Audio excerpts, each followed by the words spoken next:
Thank you, Chairman Brown, and I want to welcome our witnesses, and I want to thank you for your willingness to serve. COVID-19 has only underscored the importance of addressing our housing challenges and the important work that you are nominated to do at HUD.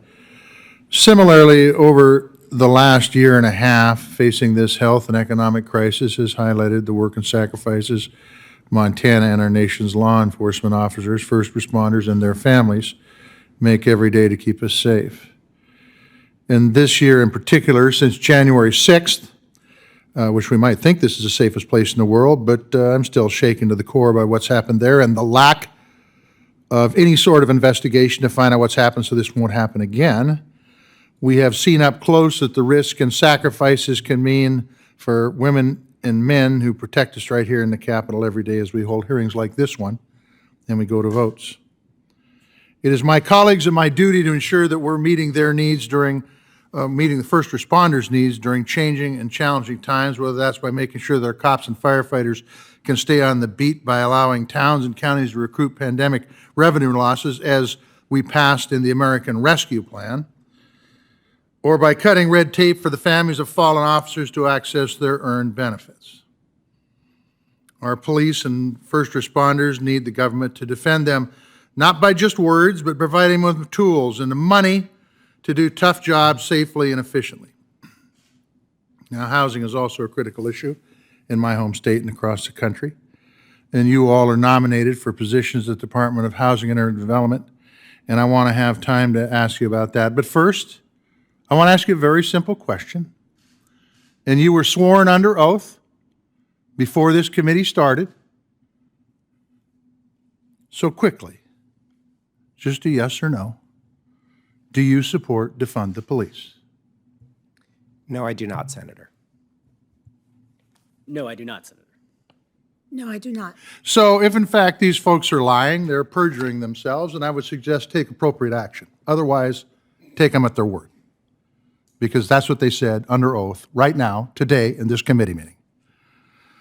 So look, we've got challenges of housing around Montana for a long time. It's gotten worse during the pandemic.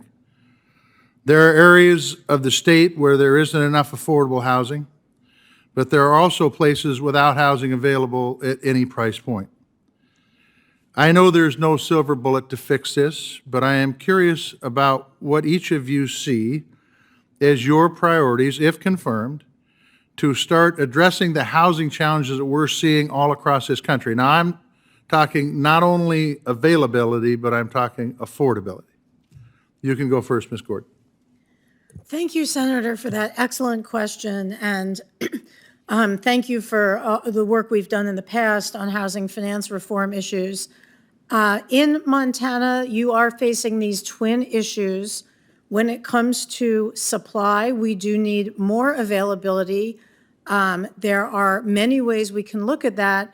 One thing I would like to look at, if I were confirmed, is to look at how manufactured housing can play more of a role in the solution toolbox.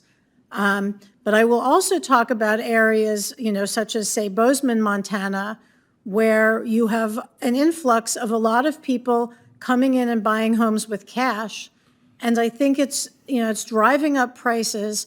So it's important not just to push on supply, but really to make sure that typical families that want to buy with financing are able to do that. And that would be a priority of mine if I were confirmed to FHA. Mr. Diego? Thank you for the question, Senator. If I were fortunate enough to be confirmed at FHEO, it would be my role to ensure all consumers are protected from discrimination in housing. Now, I've had conversations with folks in rural communities, with folks from tribal nations, and I'm aware that those protections aren't always well known, even by folks on the ground. And it would be my top priority at FHEO to really strengthen the infrastructure of the office and ensure people knew that they could file complaints of discrimination with it and with our fair housing partners to address it wherever it exists. Mr. Green?